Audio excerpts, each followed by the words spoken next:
이제 말씀을 전합니다. 먼저 이 귀한 기도의 자리에 서신 성도님들, 우리 한 사람 한 사람을 축복합니다. 우리 믿음을 가지고 아멘으로 응답하시기 바랍니다. 평안하십시오. 성령 충만하십시오. 이 시간의 말씀과 기도를 통하여서 주님의 말씀을 하나하나 이루어 가시는, 그리고 이루어가는 그 말씀 속에서 여러분의 삶의 귀한 열매들을 맺어가는 인생 되기를 간절히 축복합니다. 어제 묵상한 그 사사기 13장 우리 말씀 마지막 그 두 절 말씀 24절과 25절을 보면 이렇게 기록되어 있습니다. 그 여인이 아들을 낳음에 그의 이름을 삼손이라 하니라. 그 아이가 자라매 여호와께서 그에게 복을 주시더니 소라와 에스다올 사이 마하네단에서 여호와의 영이 그를 움직이기 시작하셨더라.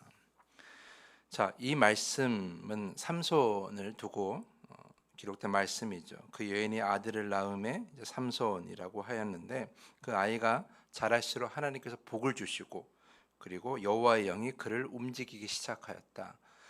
삼손이 블레셋 사람을 치기 위해서 태어나기 전부터 부름받은 사사였다면, 이제 하나님께서 여호와의 영을 통해 그를 이제 쓰시기 위한 준비를 하고 있다라는 것을 이 말씀을 통해서 알 수 있습니다. 이 부분만 보면 굉장히 하나님께서 이제 잘 준비를 하고 계시고, 삼손 또한 이제 14장부터는 하나님께 온전히 쓰임 받는 모습이 나타날 것처럼 우리는 기대할 수 있습니다. 나실인이잖아요. 나실인은 구별된 자잖아요. 그러니까 그만큼 하나님께 온전히 쓰임 받는 자리에 준비가 잘 되어 있을 것이고, 그래서 하나님이 뜻하시는 바를 잘 이루어가는 그런 나실인 삼손의 모습을 우리는 기대할 수 있는 것이죠.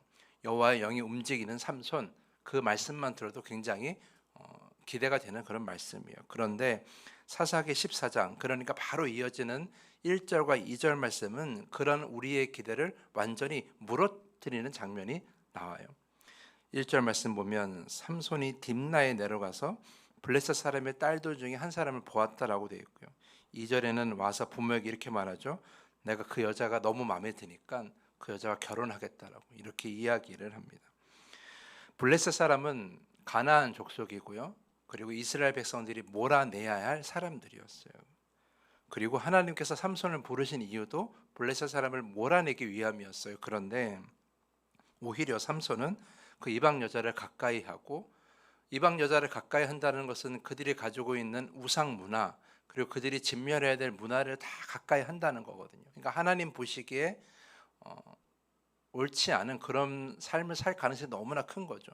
근데 그렇게 하겠다라고 지금 말을 하고 있는 거예요.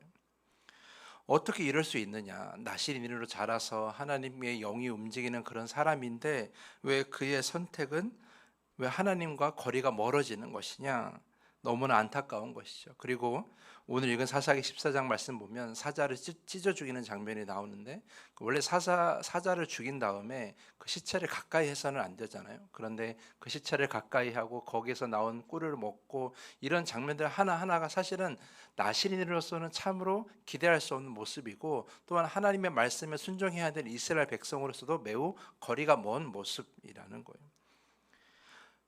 하나님께서 정말 잘 준비시키려고 했던 그 삼손인데, 근데 삼손이 보여주는 모습은 너무나 우리의 마음을 실망하게 한다라는 거죠.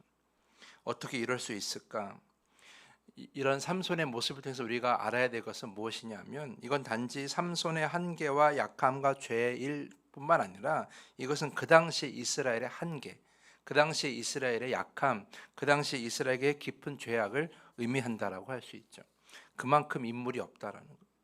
그만큼 부를 사람도 없고, 나시인으로 정말 하나님 앞에 구별된 자로서 자라게 했지만 결국 그 악한 세상에 물들면서, 악한 세상에 살아가면서 그 나시린으로서의 준비된 것이 다 헛되게 되어버리는, 그렇게 죄인이 되어가는 과정 우리는 바로 목격하게 된다라는 거예요. 사사기 13장 마지막 말씀에서, 사사기 14장 첫 번째 말씀 가운데 삼손이 어떠한 삶을 살았는지는 아무 기록도 되어 있지 않았어요. 중요한 것은 그 과정 속에서 하나님을 온전히 경외하고 하나님 앞에 구별된 자가 하나님을 멀어지고 세상에 물든 자가 되었다라는 것은 그만큼 세상이 악하다는 것, 그만큼 세상이 악했다라는 것을 우리는 삼손의 모습을 통해서 보여주는 거죠. 사사기 맨 처음에 등장하는 사사부터 맨 마지막에 등장하는 사사를 보면 사사들도 굉장히 타락해지거든요. 그만큼 이스라엘의 죄는 깊어지고 있었다라는 거예요. 그런데도 하나님은 오늘 삼손을 쓰시고 계세요. 4절 말씀 보면 제가 세 번역으로 읽어드릴게요. 그의 부모는 주님께서 블레셋 사람을 치실 계기를 삼으려고 이 일을 하시는 줄을 알지 못하였다.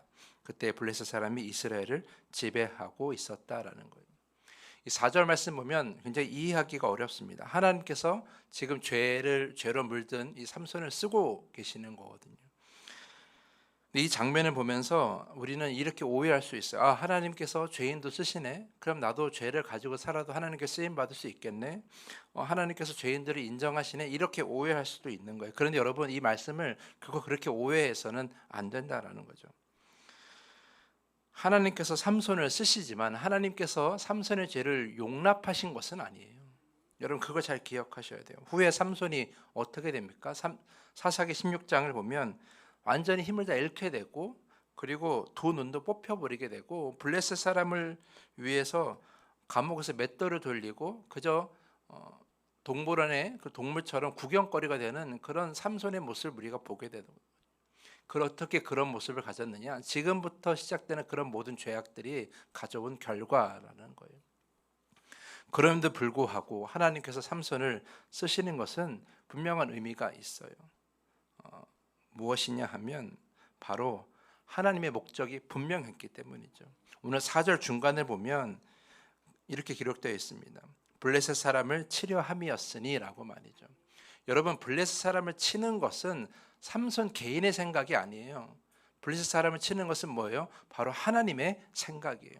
하나님의 뜻이에요. 하나님의 말씀이에요. 사사기 13장 5절 말씀 보면 하나님께서 삼손의 부모에게 이렇게 얘기를 하죠. 그를 통하여 블레셋 사람에서 이스라엘을 구원하기 시작할 것이다 라고 말이죠. 그러니까 삼손을 부르시기 이전부터 하나님은 블레셋 사람을 칠 계획을 가지고 계셨던 거예요. 블레셋 사람을 치는 것은 이스라엘을 위한 것도 있지만 그들의 악행과 그들이 하나님을 몰랐기 때문에 하나님은 그들을 진멸하실 준비를 하고 계시는 거죠. 그 과정 속에서 삼손이 쓰임 받기에 준비되었는데 삼손이 너무 악했던 거예요. 그러나 어떤 상황에서도 여러분 잘 기억하십시오. 하나님의 뜻은 이루어지는 거예요. 하나님의 말씀은 반드시 이루어지는 거예요. 이방 여자를 탐하는 그런 삼손의 마음, 세상의 악에 물든 그 삼손의 마음, 그런 삶에조차도 하나님이 이용하셔서 하나님이 이루고 하시는 것, 즉 블레셋 사람을 치려고 하는 그런 하나님의 뜻을 이루고 계시다는 거죠. 그래서 우리가 이 본문 말씀을 보면서 삼손처럼 우리가 죄를 지어도 쓰임 받을 수 있겠구나, 그런 생각을 가져서는 안 돼요. 그거는 절대 아닌 것이고요. 우리가 오늘 말씀을 통해서 기억해야 될 것은 이거예요. 하나님의 뜻은 반드시 이루어진다. 하나님의 뜻은 어떠한 상황에서도 반드시 이루어진다라는 거예요. 우리가 그것을 기억해야 되는 거예요. 하나님의 뜻을 이루는데 삼손의 죄가 쓰이는 것이 아니에요. 그거는 나중에 다 결산받게 되어 있어요. 중요한 것은 어떠한 상황에서도 하나님이 그 뜻을 이루신다라는 것. 이것이 오늘 메시지에서 우리가 얻어야 되는 것이죠. 그러므로 우리가 따라야 할 것은 세상의 흐름이 아니에요. 우리가 따라야 될 것은 세상의 일반적인 문화가 아니에요. 왜 삼손이 블레셋 여인과 결혼하려고 했을까?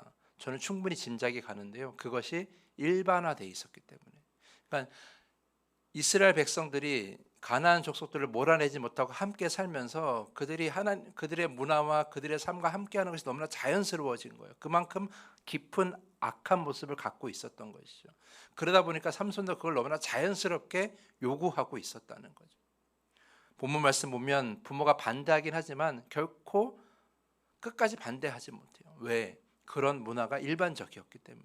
그만큼 악이 깊어졌기 때문에. 그러니까 세상의 흐름이 그랬다라는 거죠. 세상의 흐름이 그렇다고 해서 우리가 그걸 따라갈 필요는 없어요. 우리가 따라갈 것은 하나님의 말씀이고 하나님의 뜻이고 하나님이 이루실 거예요. 우리의 죄가 아무리 깊어도, 세상이 아무리 악해져도 반드시 하나님의 뜻은 이루어지게 되어 있습니다. 그리고 하나님 나라는 반드시 이 땅 가운데 세워지게 되어 있어요. 우리가 하나님의 뜻을 멀리하고 하나님의 말씀에 불순종하면서 세상의 흐름에 따라 살면 나중에 이 땅 가운데 하나님 나라가 세워질 때 우리는 양으로 분류되는 것이 아니라 염소로 분류가 될 것이고 우리는 결국 하나님 나라의 영원히 머물 수가 없게 될 거예요. 그러므로 세상의 흐름이 더 큰 것처럼 보이는 이때에 우리는 하나님의 뜻을 따르기를, 하나님의 뜻이 이루어지는 그 가운데에 우리가 서 있어야 한다는 것이죠.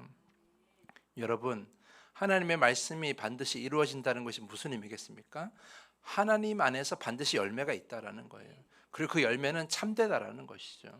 여러분의 인생에 좋은 열매, 참된 열매를 많이 거두길 원하신다면 여러분이 어디에 있으셔야 됩니까? 세상의 흐름에 있어야 되는 것이 아니라 하나님의 말씀이 이루어지는 그 현장에 있으셔야 되는 거예요.